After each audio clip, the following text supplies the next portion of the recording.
परिश्रान्तेन्द्रियात्माहम् त्रुट्परितो बुभुक्षितः स्नात्वा पीत्वा हृदेनद्या उपस्पृष्टो गतश्रमः। हरे कृष्ण। परिश्रान्तेन्द्रियात्माहं तत्परितो बुभुक्षितः स्नात्वा पीत्वा हृदेनद्या उपस्पृष्टो गताश्रमः। इस प्रकार विचरण करते हुए मैं तन तथा मन से थक गया और प्यासा तथा भूखा भी था, अतएव मैंने एक सरोवर में स्नान किया और जल पिया। जलस्पर्श से मेरी थकान जाती रही।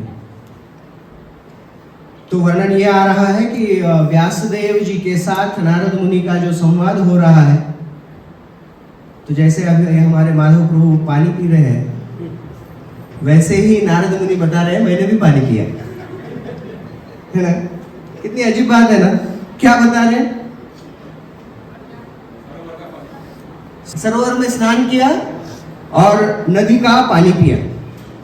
अब कोई बोले ये भी कुछ बताने की चीज है ना। मतलब शनिवार रात को 2-3 जनों को बताया कि सुबह उठाओ, अलार्म लगाया, सुबह अलार्म बजने के बाद उसको 2-3 थप्पड़ मारे, बड़े परिश्रम से उठे, स्नान किया, तिलक लगाया, है ना, अलग अलग मेकअप किया, और यहाँ आकर पहले डांस, फिर कथा और भागवतम सुन रहे हैं। और भागवतम में क्या सुन रहे हैं? नहाया और पानी पिया। क्या आवश्यकता है ना। क्या सुन रहे? नहाया और पानी पिया।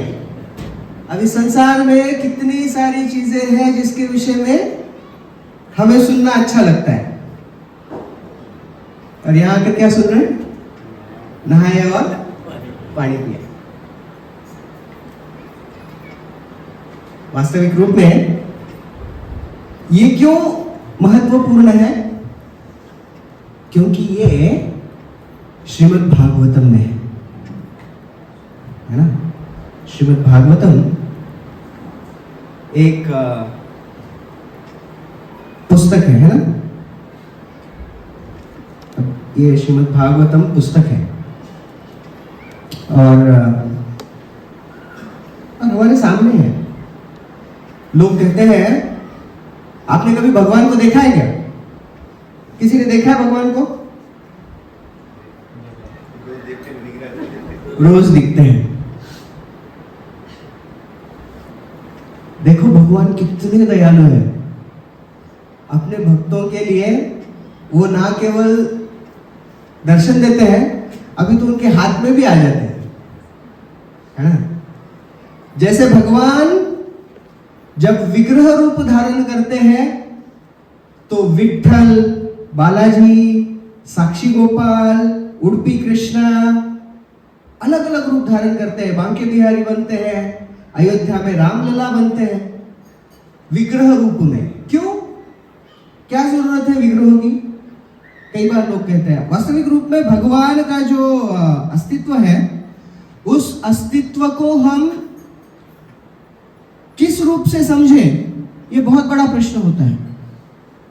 भगवान का एक रूप होता है पर रूप। भगवान का पर रूप हम देख सकते हैं। इस भौतिक ब्रह्मांड के परे जो आध्यात्मिक जगत है, उस आध्यात्मिक जगत में गोलोक वृंदावन में भगवान स्वयं कृष्ण विराजित है। वो कृष्ण, जय श्री जगन्नाथ बलदेव सुभद्रा मैया की, वो कृष्ण का पर रूप हम देख सकते हैं? नहीं। अगर पर रूप को देखना है ना, तो पहले ये जगत छोड़ना पड़ेगा। इस जगत में रहकर भगवान के पर रूप को नहीं देख सकते। और फिर भगवान विस्तारित होते हैं। भगवान का प्रथम विस्तार कौन है? बलराम जी। और बलराम जी से फिर विस्तारित होते हैं चतुर्व्यूह।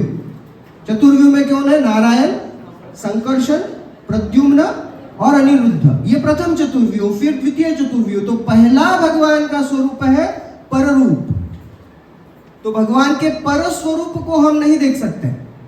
दूसरा स्वरूप है व्यूह अर्थात चतुर्व्यूह। फिर भगवान का एक रूप है विभव। विभव अर्थात इतनी सारी विभूतियां हैं भगवान की। भगवान भिन्न भिन्न अवतारों के रूप में अवतरित होते हैं। नारायण है, नरसिंह है, वामन है, राम है, परशुराम है। तो भगवान के इस विभव रूप को हम देख सकते हैं। अभी है कोई अवतार? नहीं है। कल्कि जी आने वाले हैं 4,27,000 वर्षों के बाद। देखना है किसी को कल्कि जी को? सिर्फ 4,27,000 साल बाकी। हमारे 4 दिन भी है कि नहीं पता नहीं, है ना? तो विभव रूप को नहीं देख सकते, पर नहीं देख सकते, व्यूह नहीं देख सकते, विभव नहीं देख सकते। फिर भगवान का एक रूप होता है अंतर्यामी। हम सबके हृदय में भगवान है। भगवान को ढूंढने के लिए बाहर जाने की आवश्यकता नहीं है, अंदर जाना पड़ेगा। देख सकते हैं अपने भीतर जाकर? नहीं देख सकते हैं। तो पर, व्यूह, विभव, अंतर्यामी भगवान को भी नहीं देख सकते जो हमारे ही भीतर है। फिर देखे कैसे और भजे कैसे? इसलिए भगवान 5वें रूप में अवतरित होते हैं, वो है अर्चा। अर्च विग्रह के रूप में भगवान अवतरित होते हैं, जिससे हम संपर्क कर सके। नहीं तो भगवत गीता में भगवान क्या कहते हैं? मन्मना भव मद भक्तो मद्याजी माम नमस्कुरु, है ना? मद्याजी, मेरी आराधना करो। माम नमस्कुरु, मुझे नमस्कार करो। किसे? पर कर सकते, व्यूह कर सकते, विभव, अंतर्यामी। फिर भगवान कहते हैं कि चिंता मत करो, मैं 5वां रूप लेता हूं, जिसको आप देख सकते हो, जिसको आप जिसकी आराधना कर सकते हो, जिसकी सेवा कर सकते हो, जिसको नमस्कार कर सकते हो, जिसके प्रति शरणागत होकर अपना जीवन समर्पित कर सकते हो, वो 5वां रूप है अर्च विग्रह। तो भगवान अर्च विग्रहों के रूप में है, उनकी हम आराधना करते हैं। तो भगवान ना केवल अर्च विग्रहों के रूप में है, अभी तो इस कलयुग में नाम रूप में भी है। नाम रूपी कृष्ण अवतार, कली काले नाम रूपी कृष्ण अवतार। भगवान नाम के रूप में उपस्थित है ना? जब प्रभु रामचंद्र जी ने हनुमान को सीता मैया को ढूंढने के लिए भेजा, तब एक निशानी दी। क्या दी? एक निशानी। कौन सी थी वो निशानी? मुद्रिका। प्रभु रामचंद्र जी ने अंगूठी दी। पता है कैसी थी वो अंगूठी? वो सोने की थी। पता है? ऐसे जैसे अंगूठी होती है ना, ऐसे सोने की अंगूठी है और उसके ऊपर एक बड़ा स्टोन लगा हुआ है। बड़ा स्टोन था और उसके बाजू में 2 छोटे छोटे स्टोन थे, मतलब 3 स्टोन थे प्रभु रामचंद्र जी की अंगूठी में, एक बड़ा और 2 छोटे। और 2 छोटे जो स्टोन्स थे उसके ऊपर राम लिखा था। वास्तविक रूप में ये अंगूठी रामचंद्र जी की नहीं थी, ये थी सीता मैया की। और सीता मैया, रामचंद्र जी और लक्ष्मण जी ये जब वनवास के लिए निकल पड़े तो उनको नदी किसने पार करवाई थी? केवट ने। तो केवट ने ये सहायता की, इसलिए उसे कुछ प्रदान करना चाहिए, कुछ तो देना चाहिए ना। क्या दे? सब कुछ तो त्याग कर आए थे, वलकल धारण किए हुए थे रामचंद्र जी अपने। क्या दे पता नहीं। तो सीता मैया ने देखा कि पति दुविधा में, रामचंद्र जी कुछ तो देना चाहते हैं लेकिन कुछ है नहीं। तो सीता मैया ने अपनी अंगूठी निकाली और चुपके से रामचंद्र जी को दी। अब वो अंगूठी रामचंद्र जी ने केवट को देना चाहा, और जब वो केवट को देना चाह रहे थे तो केवट ने लिया नहीं। केवट कहते कि प्रभु, हमने आपको नैया पार करा, नदियां पार कराई, आप हमको भवसागर पार करा दो। तो केवट ने वो अंगूठी नहीं ली, तो रामचंद्र जी ने रख ली। अब वो अंगूठी रामचंद्र जी के पास है। अब सीता मैया सोच रही वापस कब दोगे? अरे जिसके लिए दिया था उसने तो लिया नहीं, अब दो ना। नहीं, रामचंद्र जी ने वो अंगूठी वापस नहीं दी। फिर सीता मैया ने सोचा कि चलो ये करते हैं ना, उसके पीछे कुछ ना कुछ तो कारण होता है, अक्सर होता ही है, ऐसे ही कारण होता है। वास्तविक रूप में सीता मैया, लक्ष्मी और नारायण ये सोच रहे थे कि हम ना मनुष्य रूप धारण कर लेंगे ताकि मनुष्यों को ना थोड़ा सेक्लूजन मिलता है पति पत्नी को। अब ये गर्भोदक सागर में लेटे हुए हैं, इनके चरण कमलों की सेवा लक्ष्मी जी कर रही है, एकांत है? नहीं, ऊपर शेषनाग है, अपने अनंत फलों से गुणगान कर रहे हैं। थोड़ा अकेले रहने दो ना दोनों को, लेकिन छोड़ ही नहीं रहे। कभी भृगु मुनि आते, नारद मुनि आते, ब्रह्मा जी आते, इसका दुखड़ा उसका दुखड़ा। तो दोनों सोचते हैं ये भौतिक जगत में ना दो ऐसे जीव हैं जो एक साथ रहते हैं, पति और पत्नी। तो दोनों ने सोचा कि चलो दोनों पति पत्नी बनते हैं। तो मानव रूप लेकर धारण कर आ गए और अब विवाह भी हो गया और अभी साथ में रहना आरंभ किया। और उतने में घोषणा हो गई कि कल प्रभु रामचंद्र जी का राज्याभिषेक है। अब राज्याभिषेक है मतलब पहले तो परिवार को समय देते थे, अब राजा बनने के बाद तो समय मिलेगा ही नहीं। तो एक दिन पहले रामचंद्र जी को सीता माता कहती है क्या चल रहा है, हम आए क्यों थे, अब आप राजा बनोगे। तो रामचंद्र जी बोला थोड़ा रुको, सब्र करो। और अगले दिन फिर कैकेयी का वो मंथरा कैकेयी का संवाद हुआ तो रामचंद्र जी को वन में जाना पड़ा। तो फिर जब वो पहली बार माता सीता के पास गए और कहा कि हम वन जा रहे हैं, थैंक गॉड है ना। तो फिर तो भगवान स्वयं पर व्यूह विभव अंतर्यामी और अर्च विग्रहों के रूप में है और साथ ही साथ भगवान नाम रूप में है। कली काले नाम रूपी कृष्ण अवतार। तो वो जो अंगूठी प्रभु रामचंद्र जी की है उस पर राम नाम लिखा हुआ है। और ये अंगूठी जब हनुमान जी निकल गए लंका जाने के लिए तब सोच रहे हैं इसे रखूं कहां, है ना। हनुमान जी ने वस्त्र पहने हुए थे, लंगोट छोटा सा वस्त्र, अब उसमें जेब तो थी नहीं, अब रखेंगे कहां पर। जनेऊ को बांध कर रखेंगे, अरे छलांग मारते समय युद्ध करते समय गिर गई तो हाथ में रखे कार। सोचो ना कितना प्रॉब्लमेटिक है ना। हमारे कुर्ते को अगर जेब नहीं है तो सोचते हैं इतनी सारी चाबी किधर रखूं, मोबाइल किधर रखूं, है ना, पैसे कहाँ रखूं। धोती को तो जेब रखी ही नहीं है। वास्तविक रूप में आचार्य को पता है कि कुछ होना ही नहीं चाहिए, ना साड़ी को जेब है ना धोती को जेब है, कुछ पोजीशंस रखने का चांस ही नहीं है। तो हनुमान जी सोच रहे रखूं कहां पर, उन्हें पता है कहां रखी। आ हनुमान जी ने रामचंद्र जी ने दी हुई अंगूठी अपने मुख में रखी, जिह्वा के नीचे। तो उस अंगूठी पे राम था और जिह्वा से हनुमान निरंतर राम कहते हैं। तो अगर जिह्वा से ना भी निकला तो अंगूठी बाजू में राम राम। तो नाम रूप में हनुमान जी कभी रामचंद्र जी का नाम नहीं छोड़ते। पर व्यूह विभव अंतर्यामी अर्च विग्रह नाम रूप में भगवान अवतरित है ना। नाम रूप में तो है, साथ ही साथ ग्रंथ रूप में भी है। ये जो श्रीमद् भागवतम है ना, ये श्रीमद् भागवतम पुस्तक नहीं है, ये भगवान का ग्रंथ अवतार है। ग्रंथ अवतार श्रीमद् भागवतम की ये भगवान का साहित्य अवतार है। इसमें से बाहर निकलने वाला प्रत्येक शब्द यह स्वयं भगवान को प्रदर्शित करने वाली वाणी है। यह श्रीमद् भागवतम राधा कृष्ण से अन्य नहीं है, भिन्न नहीं है। कैसे पता है? क्या लिख रहा है? सफेद कागज है ना, और काले शब्द हैं।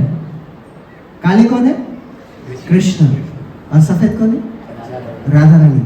तो जब इस भागवतम को देखते हैं ना, हमको भगवान के दर्शन ही नहीं होते। अरे नहीं होते, भागवतम खोलो और देखो, कृष्ण और राधा रानी सामने है।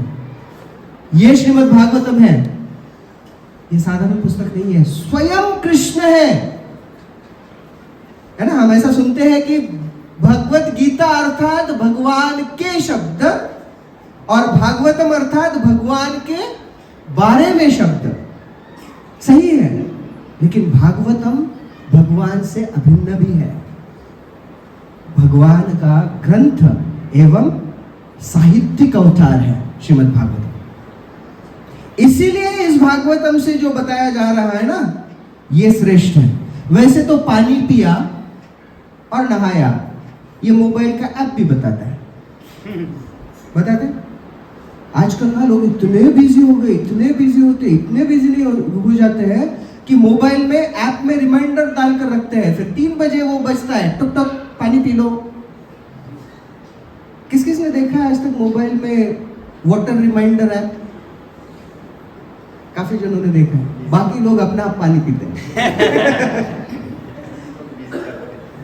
तो वर्णन क्या आ रहा है?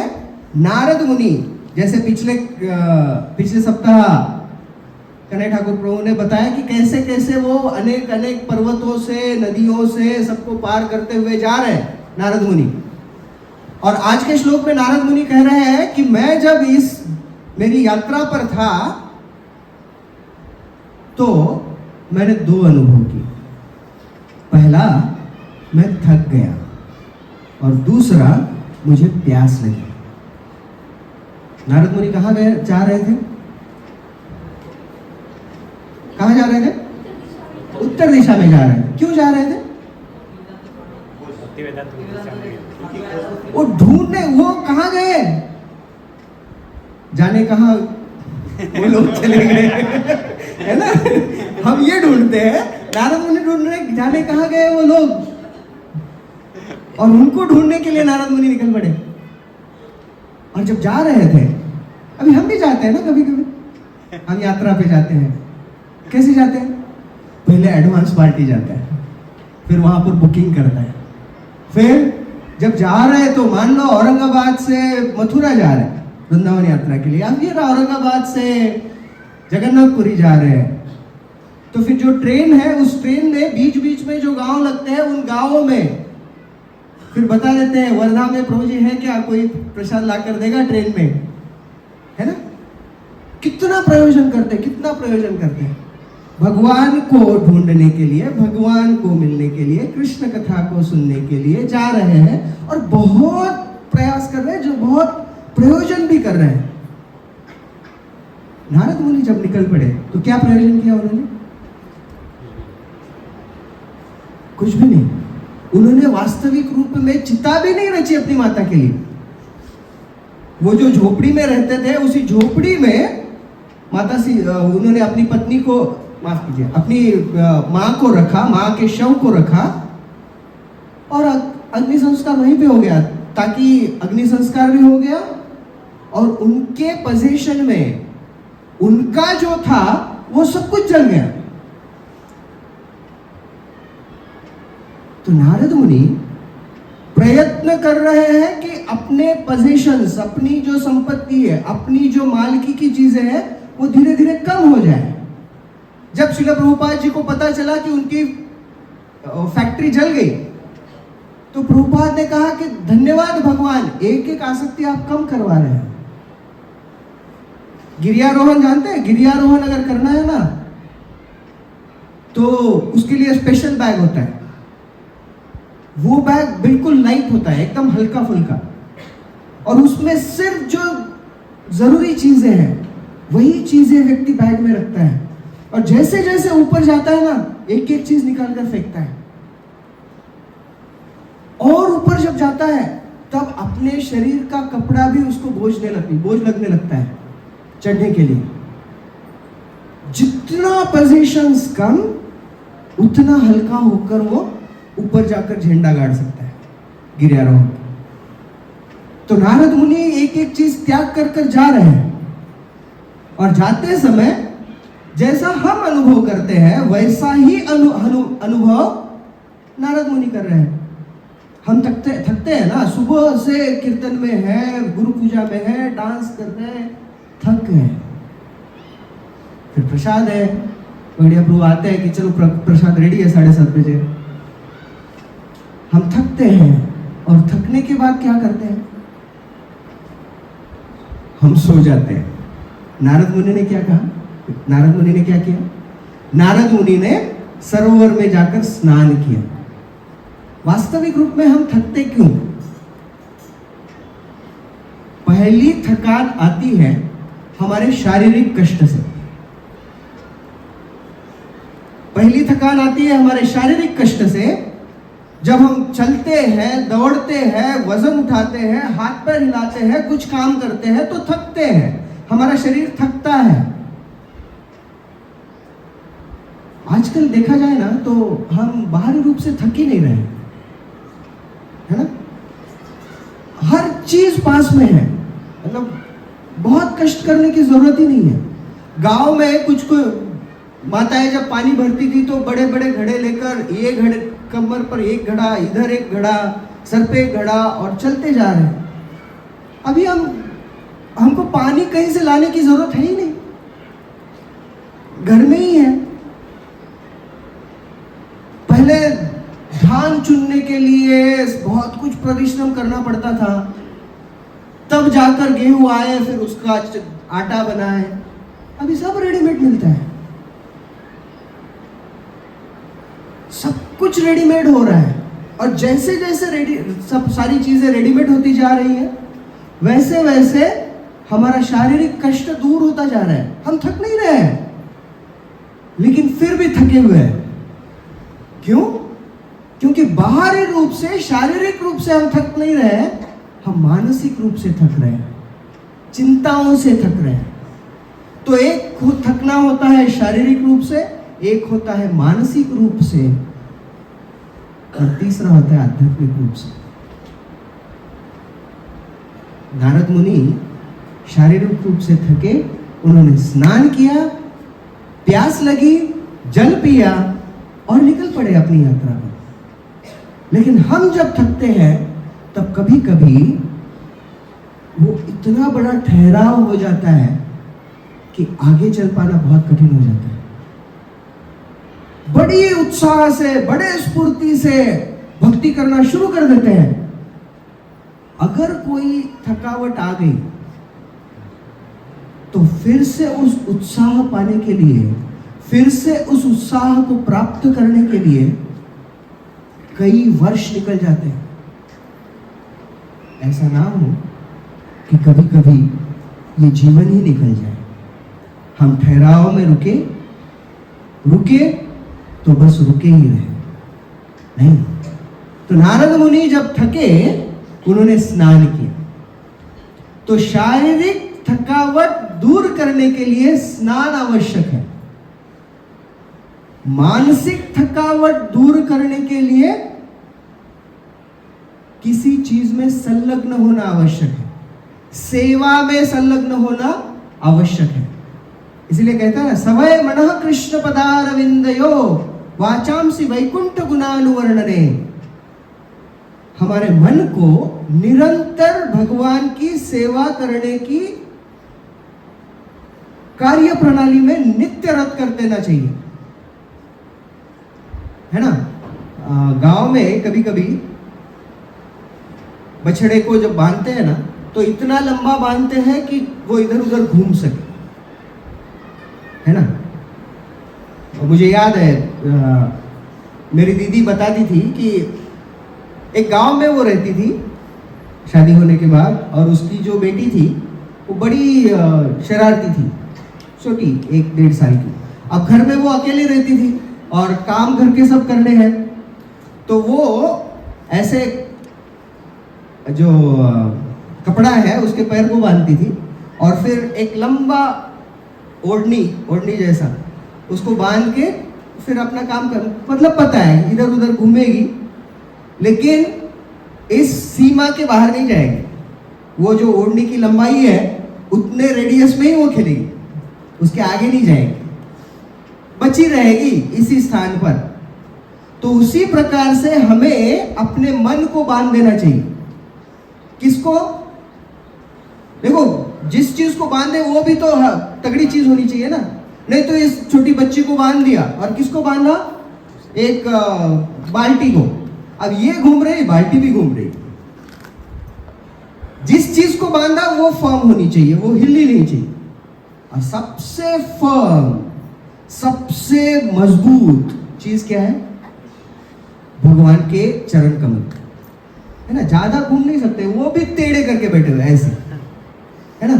मतलब इधर से अगर अटक गया ना कोई वो चरण कमलों में तो अटक गया, वो छूटेगा नहीं, है ना। तो हमें फिर भी अगर मान लो वो जो भगवान के चरण कमल है ना, ऐसे खड़े हैं और एक पैर ऐसे है और इसमें अटकना है, लेकिन हमको नहीं अटकना है वहां पर। अभी भी हमको फोटो खींचने हैं, अभी भी हमको इधर उधर जाना है, सेल्फी निकालना है, खुद को थोड़ा सा मजा करनी है, तो ठीक है। अगर वो करना भी है ना, तो चलो खुद जाकर ना अटके, कम से कम रस्सी से बांध लो।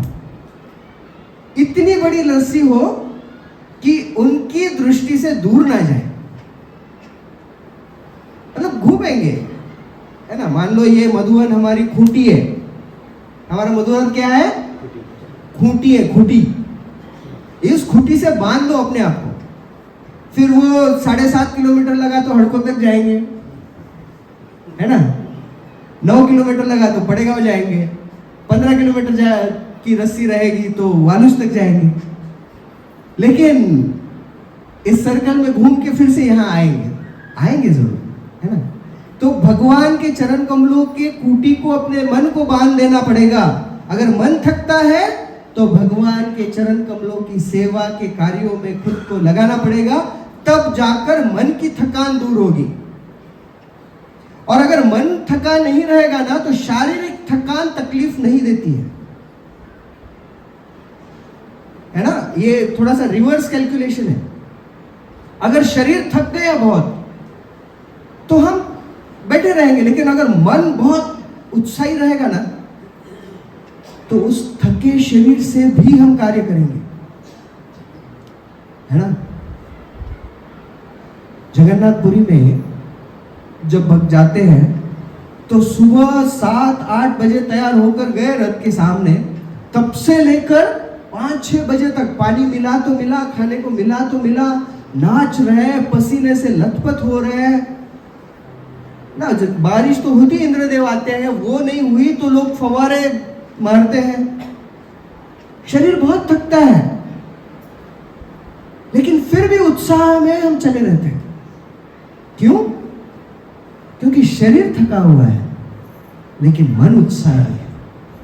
तो शारीरिक थकान को दूर करने के लिए स्नान, मानसिक थकान को दूर करने के लिए सेवा में संलग्नता, और आध्यात्मिक थकान अगर हो जाए तो, आध्यात्मिक थकान अगर हो जाए तो खुद को डुबोना पड़ेगा।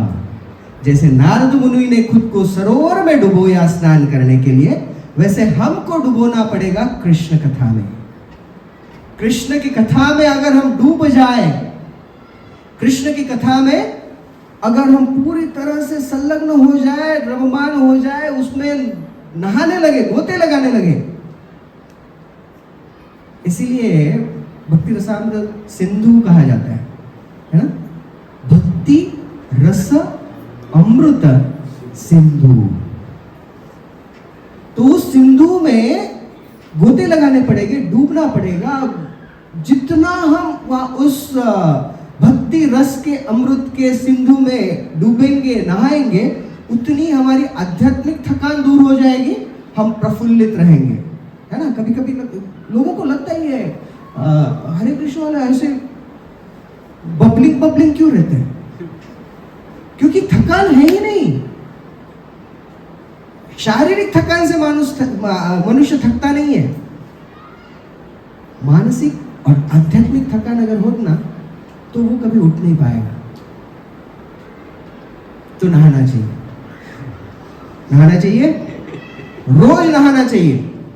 शरीर के लिए पानी से, मन के लिए सेवा से, और आत्मा के लिए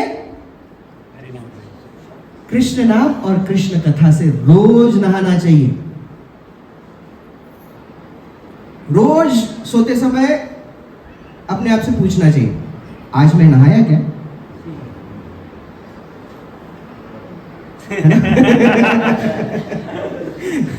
पूछना चाहिए, आज मैं नहाया क्या?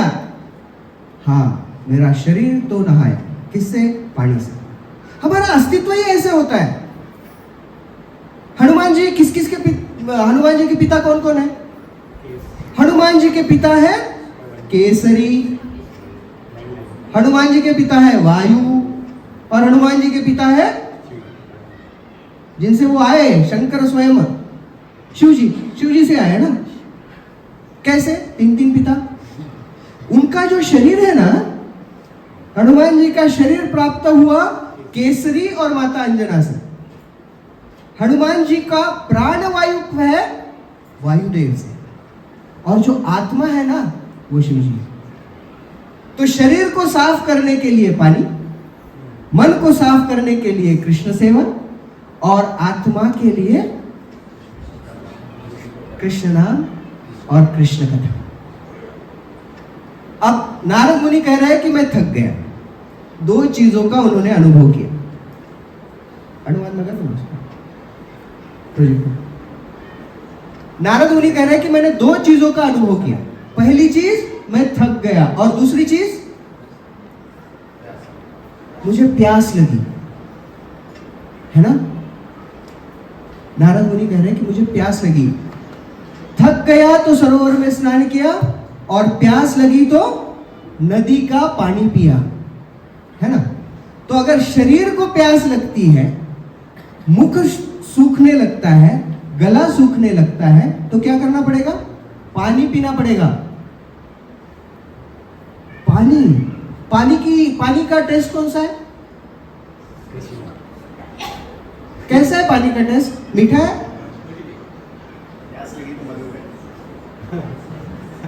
प्यास लगी तो सच में मैं ना लातूर जाता था प्रचार करने के लिए। तो एक शनिवार को रात में गया, और दूसरे दिन फिर वहां पर पूरा रविवार सत्संग कार्यक्रम होते थे। सुबह भागवतम, फिर 3 कॉलेज प्रोग्राम्स होते थे, और शाम में संडे फेस्ट होता था। तो वो सब करके आने का तो हमेशा जाते थे, करते थे, मजा आता था। एक दिन गए तो रविवार के दिन निर्जल एकादशी थी। अब निर्जल एकादशी, दूसरे दिन फिर पहुंच गए, फिर भागवतम, और सब लोग बोलते प्रभु जी आज ना लंबा चले दो भागवतम। मतलब पानी पीना नहीं है, प्रसाद लेना नहीं है, चलने दो, सुनते रहेंगे। तो 3 कॉलेज प्रोग्राम हो गए, शाम में संडे फीस्ट हो गया, फिर कीर्तन हो गया, डांसिंग कीर्तन हो गया। वो सब होने के बाद फिर बस होता था, तो रात में 10:30-11 बजे वो बस निकलती थी। पूरा दिन पानी नहीं, निर्जल एकादशी, थक गए। फिर बस में बैठ गए। वो रिक्लाइनर सेमी स्लीपर बस रहती है ना, वैसी बस में बैठा था। खिड़की की साइड में मैं था, और मेरे बाजू में एक व्यक्ति आकर बैठा था। देखो, अगर हमारे आजू बाजू एक जैसे लोग हो ना, तो कोई तपस्या करने में ज्यादा कष्ट नहीं होता है ना? निर्जल एकादशी है, इधर भक्तों के समुदाय में बैठो, कीर्तन को याद भी नहीं आती है, चलो सब वैसे ही है, सब अपने जैसे ही है, तो खींच लेंगे एक दूसरे को। अब मैं बैठा था, वो बाजू में बैठा, बैठते उसने चिप्स का पैकेट खोला और चिप्स खा रहा है। मैंने खा ले मैं भी कल खाऊंगा। फिर थोड़ा समय हो गया, उसने उसकी पेप्सी की बोतल निकाली वो पी रहा है। लिटरली 1 से 1.5 घंटा खाता पीता ही रहा हूँ, बाजू में मैं बैठ के देख रहा हूँ। फिर नींद लग गई। नींद लगने के बाद वो कहीं पे हॉल्ट होता है ना, रात की जर्नी अगर रहेगी तो एक जगह पे वो रुका, तो वहां से पानी का बोतल और एक कोई तो कोल्ड ड्रिंक, मिरिंडा है तो ऐसा कुछ तो लेकर आकर फिर से बैठ गया। और रात में 12:30 बजे में उसका पीना शुरू। तब पता चलता है पानी क्या चीज है ना? हमको रोज पता ही नहीं चलेगा पानी का महत्व। कृष्ण क्यों कहते हैं कि रसो अहम अपसी कौन्तेय, मैं पानी का स्वाद हूं, कृष्ण क्यों कहते हैं? अरे पानी को तो, पानी का डेफिनेशन देखो,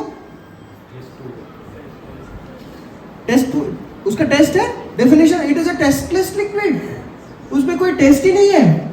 और निर्जल एकादशी करो और दूसरे दिन आम का जूस दो, नहीं बाबा वो बाद में पिएंगे, पहले पानी दो, है ना। तो कोई भी जल, कोई भी रस, कोई भी जूस हमारी प्यास नहीं बुझा सकता जितना पानी बुझा सकता है। पानी इतना महत्वपूर्ण है। ऐसे ही नहीं कहते भगवान श्री कृष्ण, पानी का स्वाद, आज के बाद कभी नहीं कहेंगे पानी को स्वाद नहीं है, पानी का स्वाद कृष्ण है ना। तो पानी आवश्यक है। तो नारद मुनि क्या कह रहे हैं? मुझे प्यास लगी, पानी की जो महती है ना, वो एक तो निर्जल एकादशी करने के बाद पता चलेगी, या फिर हमें चातक से पूछना चाहिए। चातक पक्षी होता है, वो भी बड़ा चूजी पक्षी है ना। हम में भी बहुत सारे भक्त या फिर लोग बहुत चूजी होते हैं कि हमको ऐसे ही चाहिए, वैसा ही चाहिए, इसी तरह से होना चाहिए, इतने प्रमाण में ही होना चाहिए। वैसे चातक पक्षी है, मैं इधर उधर का पानी पीऊंगा ही नहीं। वर्षा ऋतु की पहली बूंद जो आएगी ना, वो डायरेक्ट मेरे मुंह में गिरनी चाहिए, नीचे गिरा तो वो भी नहीं पीऊंगा। वो जितना आतुर होता है पानी के लिए, उतनी आतुरता हमें सिर्फ अगर निर्जल करेंगे तो पता चलती है। लेकिन पानी उतना महत्वपूर्ण है। तो नारद मुनि ने नदी का पानी पिया। तो शरीर की प्यास अगर बुझानी है तो हमें पानी पीना पड़ेगा, और अगर हमें हमारे आत्मा की प्यास बुझानी है तो हनुमान जी जब निकले ना, लक्ष्मण को शक्ति अस्त्र लगा, और शक्ति अस्त्र लगने के बाद हनुमान जी जा रहे कहाँ? हिमालय की ओर। जांबुवन ने कहा कि वहां जाओ, 4 प्रकार की जड़ी बूटी हमको चाहिए, हमको मृत संजीवनी चाहिए, स्वर्णकारिणी चाहिए, संधिनी चाहिए। तो उन्होंने बताया इस तरह से सब चाहिए, वो वहां मिलेगा हिमालय में, द्रोणाचल में। तो हनुमान जी जब निकल गए ना, तो जाते समय रास्ते में उन्होंने देखा बहुत बड़ा जंगल है, जंगल के बीचों बीच एक आश्रम है। हनुमान जी को प्यास लगी थी। क्यों प्यास लगी थी पता है? कि जब ये युद्ध चल रहा था ना, राम की सेना में और रावण की सेना में, ये जो युद्ध चल रहा है, कई दिनों तक हनुमान जी ने पानी नहीं पिया था, और ना ही उन्हें विचार आया पानी का। हमको निर्जल एकादशी के दिन बहुत विचार आते। एक भक्त कहते हैं कि उस दिन लोग ये प्रार्थना ज्यादा गाते हैं, यानी कानी च पापानी पानी पानी, है ना। और आचमन करते हैं, डेटी वर्शिप में हम जो सीखते हैं तो कैसे आचमन करते हैं, है ना। उस दिन लगता है कि जो बड़ा पड़ी हमारे किचन में है ना, वो सर्विंग के लिए, सर्विंग के लिए नहीं, वो बड़े बर्तन में से निकालने के लिए वो चम्मच होना चाहिए आचमन के लिए, है ना, निकाला। हनुमान जी को विचार ही नहीं आया, उन्होंने सोचा ही नहीं कि मुझे प्यास लगी है कि या मुझे पानी पीना भी चाहिए। खाना तो दूर की बात है, कई दिनों तक उन्होंने पानी नहीं पिया था। तो जब ऐसे उठ के जा रहे थे तो उन्होंने देखा आश्रम है और अपना स्पीड तो अच्छा चल रहा है, मतलब टाइम में पहुंच जाएंगे। तो उन्होंने सोचा कि चलो पानी पी लेते। तो पहला कारण वो उतरे पानी पीने के लिए, और दूसरा उन्होंने सोचा कि ये भी तो कंफर्म करना चाहिए ना कि सही डायरेक्शन में जा रहे हैं नहीं जा रहे, है ना। हम जब जा रहे हैं, भले गूगल हो, फिर भी किसी ना किसी बरोबर है ना, तिकड़त जाता है ना रास्ता। तो हनुमान जी ने सोचा चलो मैं पूछ लेता हूँ। तो उतरे, वहां पर एक साधु थे। साधु बोले कि आपको मैं मदद करूंगा, उधर ऐसे जाओ वैसे जाओ, बहुत सुंदर कथा आती है। हनुमान जी का पानी लगा है, पानी पीना है भाई, बाकी सब बात नहीं। तो उस वो रामचंद्र जी के भी, साधु रामचंद्र जी का भी गुणगान कर रहे थे। हनुमान जी वहां से निकले, बाजू में ही नदी बह रही थी। वास्तविक वो आश्रम को बाद में देखा, पहले पानी को देखा था हनुमान जी। तो गए वहां पर, पानी पी रहे। तो हनुमान जी कैसे पानी पी रहे? ऐसे उन्होंने अपना दाहिना हाथ पानी में डाला, अपनी कर कमलों में पानी लिया और ऐसे पी रहे। जैसे ऐसे पीना शुरू किया, इधर उनके पैर को एक मगरमच्छ ने पकड़ लिया। अब हनुमान जी में वो शक्ति है, बोले क्यों डिस्टर्ब कर रहे, पानी पी रहा हूं, प्यास लगी। फिर भी वो छोड़ नहीं रहा है मगरमच्छ। तो एक हाथ से पानी पी रहे, दूसरे हाथ से उसको ऐसे कर ना, हनुमान जी है ऐसे, एक दाएं हाथ से पानी पी रहे और बाएं हाथ से उसको, इधर पानी पीना छोड़ा भी नहीं हनुमान जी ने। वो मगरमच्छ को अपने लेफ्ट हैंड से बाएं हाथ से ऐसे उसके साथ खेलते रहे मानो। और अब पानी, प्यास बुझ गई, क्या हो गया, पकड़ा, पटक दिया, मगरमच्छ मर गया। वहां से अप्सरा निकली।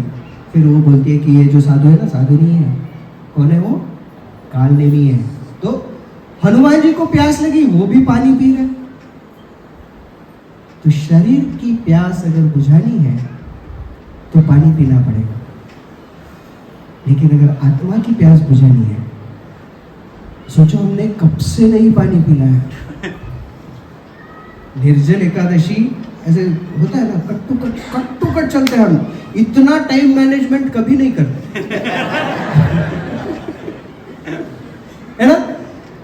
निर्जल एकादशी आज सुबह 6:12 को शुरू हो रही है, 6:10 को 11 को पानी पीते हैं, एग्जैक्ट टाइम मैनेजमेंट। और दूसरे दिन पारना समय वो भले आगे 2 घंटा हो, 6:14 से लेकर 10:12 तक है। 12 मिनट को है ना, 12 मिनट 2 सेकंड काफी है। 5 मिनट पहले ही ग्लास हाथ में लेकर जैसे 12 हुए, पानी अंदर। क्यों? क्योंकि पता है 24 घंटों से पानी नहीं पिया, पीना पड़ेगा। गला सूख रहा है, शरीर में कोई शक्ति नहीं बच रही है, पानी तो पीना पड़ेगा। सोचो आत्मा कितने समय से प्यासा है। 84 लाख योनियों में पुनरपि जननम पुनरपि मरणम पुनरपि जननी जठरे शयनम, घूम रहे, पानी नहीं पिला रहे। जन्म हुआ, हैप्पी बर्थडे टू यू, हमको पता है कब जन्म हुआ हमारा, तब से 6 महीने तक पानी नहीं पिया, सिर्फ माता का दूध पिया। क्यों? क्योंकि शरीर के लिए आवश्यक है। उसके बाद 6 महीने बाद पानी पीना शुरू किया, कुछ दूसरा खाना शुरू किया, और तब से आज तक पानी पी रहे हैं, लेकिन आत्मा को पानी पिलाया ही नहीं। जब तक कोई भक्त आकर कोई पुस्तक ना दे, जब तक कोई भक्त आकर प्रोग्राम में ना बुलाए, तब तक हमने पानी पिया ही नहीं। कितना गला सूखा होगा, आत्मा कितनी तड़प रही होगी हमारे भीतर ही। बाहर से तो हमारा मजा चल रहा है, आत्मा भीतर तड़प रही है, पानी नहीं मिला आत्मा को। तो शरीर की प्यास बुझाने के लिए पानी है, आत्मा की प्यास बुझाने के लिए कृष्ण रसायन है। इदं शरीरम परिणाम पेशनम पतत्यवश्यम श्लश संधि जर्जरम, किम औषधि पृष्यति मूढ़ दुर्मते, निरामयम कृष्ण रसायनम पिबा। निरामयम कृष्ण रसायनम पिबा। हमारा शरीर क्षणभंगुर है, धीरे धीरे जा रहा है वो मृत्यु की ओर। एक 2002-2004 में मुझे याद है, जब भी मैं प्रवचन करता था तो ऐसे बताता था कि धीरे धीरे बुढ़ापा आएगा, और पहले इधर बाल सफेद होना शुरू हो गए। अभी जब भी आईने में देखता हूँ, मेरे वचन तो सत्य होते जा रहे है ना, हो रहे, यहाँ पे हो गए हैं अभी, है ना। शरीर तो प्रगति कर रहा है, हमारा शरीर प्रगति कर रहा है। वो छोटा था, फिर किशोर हुआ, फिर युवक हुआ, फिर प्रौढ़ हुआ, अब धीरे धीरे धीरे धीरे वृद्धावस्था की ओर जा रहा है, और अंततोगत्वा मृत्यु को प्राप्त करने वाला है। शरीर प्रगति कर रहा है। पता नहीं हम प्रगति कर रहे हैं या नहीं। शरीर की प्रगति निरंतर है, शरीर आगे बढ़ रहा है, हम बढ़ रहे हैं नहीं, पता नहीं। शरीर मृत्यु की ओर जा रहा है। अगर हम उस मृत्यु के क्षण हरिनाम की ओर नहीं जाएंगे तो हम भी मृत्यु की ओर जा रहे हैं। फिर यह शरीर चला जाएगा, फिर दूसरा शरीर मिलेगा, शायद ऊंट का मिले, तो इतना पानी जमा करके रखेंगे अपने पेट में कि 6-6 महीने तक प्यास नहीं लगेगी।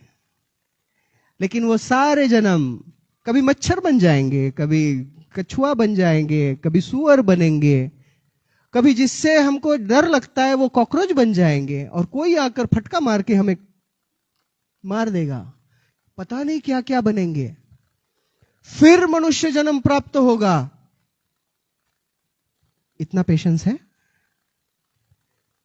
होना भी नहीं चाहिए। इसीलिए प्यास बुझानी चाहिए। कैसे बुझेगी प्यास? निरामयम कृष्ण रसायनम पिब। निरामय कृष्ण रसायन पीना पड़ेगा। तो श्रील प्रभुपाद जी, आज मैं एक भक्त से चर्चा कर रहा था, उसने कहा कि जैसे पिछले सप्ताह में 2 श्लोक थे और 1 श्लोक को तात्पर्य नहीं था, लेकिन ये श्लोक का तात्पर्य प्रभुपाद जी सिर्फ 4 ही लाइन में देते हैं, लेकिन इतना सुमधुर तात्पर्य है। प्रभुपाद जी हमारे जीवन का सार बता देते हैं, है ना। नारद मुनि कहते हैं कि मैंने स्नान किया और जल पिया, और प्रभुपाद जी कहते हैं कि भक्त को क्या करना चाहिए। जो परिव्रजकाचार्य होता है, मेडिकंट, जो सब कुछ त्याग किया होता है, वो धन की अपेक्षा से, भिक्षा की अपेक्षा से इधर उधर नहीं भटकता है। वास्तविक रूप में देखा जाए ना, जितना हम भगवान से दूर जाएंगे उतना हम नैसर्गिक प्रक्रियाओं से दूर जाएंगे। एक छोटा बच्चा जो छोटे से गांव में रहता है, उसको पूछो बेटा दूध कौन देता है, तो वो कहता है गाय दूध देती है या भैंस दूध देती है। औरंगाबाद में बच्चों को पूछो दूध कौन देता है, तो बोलेगा दूध वाला दूध देता है। और बड़े शहरों में जाओ तो और पूछो कि दूध कौन देता है, बोलते दूध तो पाउडर से आता है। वो एक पाउडर होता है, उसको पानी में मिलाए तो उसको दूध बोलते हैं। तो जितना निसर्ग से दूर जाएंगे उतना भगवान से दूर जाएंगे। तो नारद मुनि जब घूम रहे हैं तो उन्होंने क्या देखा, क्या प्रयोजन देखा? कोई प्रयोजन नहीं देखा। श्रील प्रभुपाद जी कहते हैं कि हमारी आवश्यकताओं को पूर्ण करने की क्षमता निसर्ग में है ना। बाकी कोई चीज, ना कोला ना पेप्सी, कोई प्यास नहीं बुझा सकता। प्यास पानी ही बुझा सकता है, और पानी कोई भी तैयार नहीं कर सकता। ज्यादा से ज्यादा एक प्रयोगशाला में 2-3 बूंद पानी तैयार करेंगे। H+O2 is equal to H2O पानी। अरे नहीं होगा, इधर इतना H है, इधर इतना O है। 2 H लो, 1 O लो और डालो मुंह में। कितना आसान होता ना। निर्जल एकादशी O, 2 H मुंह में, पानी नहीं, वो भगवान ही प्रदान कर सकते हैं। तो जितना नैसर्गिक बनने का प्रयास करेंगे उतना भगवान की ओर जाएंगे। जितने भगवत भक्ति में रममान होने का प्रयास करेंगे उतने निसर्ग की ओर जाएंगे। तो श्रील प्रभुपाद जी कहते हैं कि हमें निर्भर होना चाहिए किस पर? भगवान की कृपा पर, निसर्ग पर, है ना। भगवान पर आश्रित होना चाहिए। कैसे आश्रित होना चाहिए भगवान पर? जैसे वृंदावन के छोटे छोटे गोप बालक है। एक बार एक गोप बालक कृष्ण के पास आया, आखिरी 5 मिनट हम चर्चा करेंगे और फिर रुकेंगे। एक गोप बालक कृष्ण के पास आया, कृष्ण कृष्ण कृष्ण, वो प्रभावती सखी के घर में ना बहुत अच्छा मक्खन बना है। तो सारे मित्रों ने कहा कृष्ण हमको खाना है, भूख लगी है। कृष्ण मुझे नहीं मालूम, बोले मैं लेकर चलता हूं वहां पर। तो लेकर गए, वहां पर गए, सारे कृष्ण के सखा उस प्रभावती गोपी के घर के बाहर रुके हुए, लेकिन उसका कंपाउंड बहुत बड़ा था। और उस कंपाउंड में ऊपर एक खिड़की थी, जो द्वार था उसको ताला लगा हुआ था। सब बोले कृष्ण मक्खन खाना है। देख नहीं रहे इतना बड़ा कंपाउंड। बोले तुमको कोई प्रॉब्लम नहीं है, तुमको कोई कंपाउंड नहीं रोक सकता, तुम कुछ भी कर सकते हो। मैं कुछ नहीं कर सकता, मुझे भी भूख लगी है, मैं यानी कुछ नहीं दिया सुबह से। बोले नहीं, हमको तो खाना है। कृष्ण बोला खाना है, सच में खाना है? बोले हाँ सच में खाना है। फिर जाएंगे कैसे? वो तुम देखो, हमको खाना है, बाकी तुम देख लो। तो कृष्ण ने कहा ठीक है, मुझ पे विश्वास है? बोले हाँ है। बोले आंखें बंद करो। सबने आंखें बंद कर ली, कोई ऐसे भी नहीं देख रहा था, सबने ऐसे बंद कर दी। कृष्ण ने बोला आंखें खोलो। सबने आंखें खोली, सब अंदर। अब कैसे गए नहीं मालूम, अंदर कोई फर्क नहीं पड़ता, अंदर आ गए ना। अब ढूंढ रहे, इधर है क्या, उधर है क्या, उधर है क्या, उधर है क्या, ए कृष्णा वहां पर है। फिर बोले क्या करें? हट्टे कट्टे नीचे, उसके ऊपर दुबले पतले, है ना और सबसे ऊपर कृष्ण। अब वो हट्टे हो, कट्टे हो, दुबले हो, ऊपर तो कृष्ण ही रहेंगे, है ना। तो कृष्ण सबसे ऊपर, उन्होंने मटका फोड़ा, दही निकाला, दूध निकाला, लोनी निकाला, जो भी था सब खाना शुरू। और सब अपने मौज मस्ती में। इतने में छन छन छन छन आवाज आ रही है। किसी ने बोला कृष्णा गोपी आ रही है। अब और आवाज पास में आई, दरवाजे के ताले की आवाज आ रही है। वो चाबी लगा रही, कृष्णा मुझे अंदर लाना आता है, बाहर लाना मेरे काम नहीं है बोले ऐसे मत करो, ऐसे मत फंसाओ हमें। कृष्ण बोले नहीं, मैं नहीं कर सकता। अब खा लिया ना, पेट भर गया ना, अब अपना अपना देखो।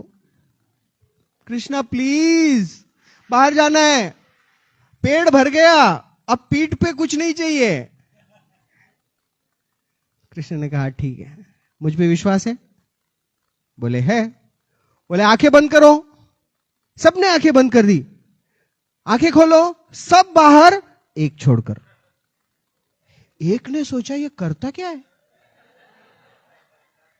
ये बोलता है आंखें बंद करो, आंखें बंद की, बोला आंखें खोलो, आंखें खोली और अंदर। अब इसको भी विश्वास था कि बाहर जाएंगे, लेकिन बोला ये करता कैसे है, देखना है, मतलब क्या है क्या इसके पास। तो वो ऐसे करके देख रहा है। आंखें बंद करने के लिए बोला तो उसने ऐसे आंखें करके देख रहा है क्या कर रहे हैं। सब बाहर गए, वो वहीं पे रह गया अब वो अंदर है, सब लोग बाहर है। और जब सब लोग बाहर है तो वो अंदर से कृष्णा मैं अंदर हूं। कृष्ण बोला आंखें क्यों खुली रखी? मैं देखना चाहता था तुम क्या करते हो। तो अब देखो प्रभावती से गोपी क्या करती है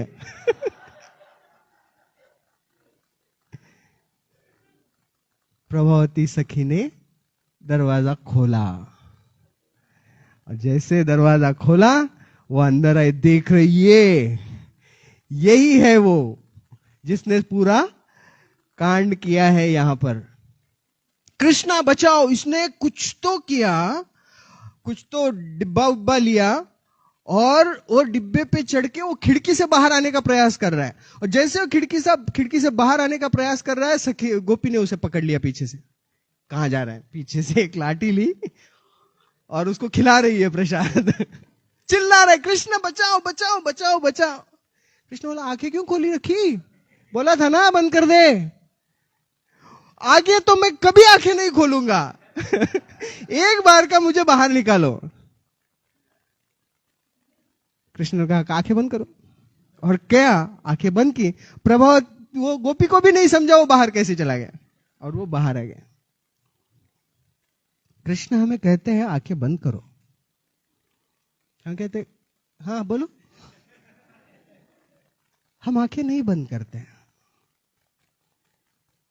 हमें पता है कृष्ण करेगा, लेकिन फिर भी सोचते कैसे करेगा, मैं देखता हूं। रक्षतो इति विश्वासो, कृष्ण मेरे हैं और मेरी रक्षा करेंगे, ये पूर्ण विश्वास अगर है ना, तो कृष्ण रक्षा करेंगे। लेकिन हम हमारी उड़द बुन उसमें डाल देना चाहते हैं। प्रभुपाद जी क्या कहते हैं? नाचाओ नाचाओ नाचाओ प्रभु नाचाओ से ही मते। अमेरिका गए तो प्रभुपाद जी कहते हैं मुझ में कोई योग्यता नहीं, प्रभु आप जैसे नचाना चाहते हो वैसे नचाओ। हम भी कहते हैं नाचाओ नाचाओ नाचाओ प्रभु नाचाओ से ही मते। सिर्फ डांसिंग स्टेप्स हमारे हैं, वो स्टेप्स हम हमारे हिसाब से निर्धारित करेंगे। आपके लिए नाचेंगे जरूर, लेकिन कैसा नाचना है वो हम निर्धारित करेंगे, आप नहीं। कृष्ण कहते नाचो, फिर अटक जाते हैं खिड़की में। इधर कृष्ण दिख रहा है और इधर गोपी फटके लगा रही है। इस भौतिक जगत में हमें गोपी फटके नहीं लगाती है, माया शक्ति फटके लगाती है।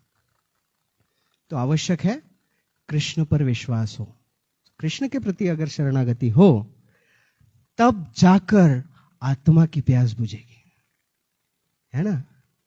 कोई भी मक्खन कोई भी दही खाकर भूख और प्यास नहीं मिटती है। जिसको कृष्ण ने चखा है ना, उसे खाकर भूख और प्यास मिटती है। कोई भी जल पीकर शरीर की प्यास बुझ जाएगी, लेकिन आत्मा की प्यास बुझाने के लिए कृष्ण को अर्पित कृष्ण नाम, कृष्ण को अर्पित जल, कृष्ण को अर्पित प्रसाद और कृष्ण के नाम और कथा को अगर ग्रहण करेंगे तो भूख और प्यास मिटेगी। हम हमारे शरीर को बहुत सारी चीजें प्रदान करते हैं, है ना, बिना बीच, लेकिन शरीर 8 तत्वों से बना है। भूमि रापो नलो वायु खम मनो बुद्धि रेवच, अहंकार, ये 8। पृथ्वी अग्नि जल वायु आकाश, मन बुद्धि अहंकार। लेकिन हमारा प्रॉब्लम यह है कि हम एक ही तत्व को खाना खिलाते हैं, है ना। सिर्फ सॉलिड फूड खाते हैं, थोड़ा सा जल लेते हैं, जबकि 75% पानी है शरीर में। तो पानी की मात्रा ज्यादा होनी चाहिए, ये शारीरिक सिद्धांत हुआ। तो प्रसाद खाना चाहिए, पानी पीना चाहिए। प्राण वायु के रूप में हम वायु ग्रहण करते हैं, तो पृथ्वी तत्व हुआ, जल तत्व हुआ, जो पकाने में अग्नि है वो अग्नि तत्व हुआ, वायु तत्व हुआ प्राणायाम से, आकाश तत्व उपवास है। आकाश अर्थात वॉइड, वैक्यूम, तो वो भी होना चाहिए ना कभी। तो आकाश तत्व उपवास के लिए, उपवास वास्तविक रूप में अन्न है आकाश तत्व के लिए। पृथ्वी अग्नि जल वायु आकाश, और मन बुद्धि और अहंकार। मन के लिए खाना देना चाहिए मनोरंजन से नहीं, कृष्ण रंजन से। बुद्धि के लिए खाना देना चाहिए भगवत गीता भागवतम आदि ग्रंथों के अध्ययन से। और अहंकार को, सही अहंकार को खाना देना चाहिए कि तू कौन है, तू है कौन। अहंकार मतलब मैं हूं, और मिथ्या अहंकार मतलब मैं हूं डॉक्टर, मिथ्या अहंकार है। मैं हूं बड़ा श्रेष्ठ मैनेजर, मिथ्या अहंकार है। मैं बहुत बड़ा प्रवचनकार हूं, मिथ्या अहंकार है। मैं बहुत अच्छा साफ सफाई करने वाला हूं मंदिर की, मिथ्या अहंकार है। मैं हूं कृष्ण का सेवक, यह सही अहंकार है। तो ये 5 तत्वों को खाना खिलाना चाहिए, और मन बुद्धि अहंकार, सही अहंकार को खाना खिलाना चाहिए कि मैं हूं जीवेर स्वरूप होए कृष्णेर नित्य दास। तो इस भावना से अगर अपना जीवन व्यतीत करने का प्रयास करेंगे और निरंतर पानी पीते रहेंगे हरिनाम का, तो शरीर थकेगा नहीं। अगर शरीर थका भी तो मन थकेगा नहीं। अगर मन थका भी तो हमारा जो आत्म तत्व है वो थकेगा नहीं। निरंतर भगवान की सेवा में रममान रहेंगे। हरे कृष्णा कृष्णा कृष्णा हरे हरे, हरे राम राम राम हरे हरे। जय ग्रंथराज श्रीमद् भागवतम की जय। श्रील प्रभुपाद की जय। निताय गौर प्रेमानंदे।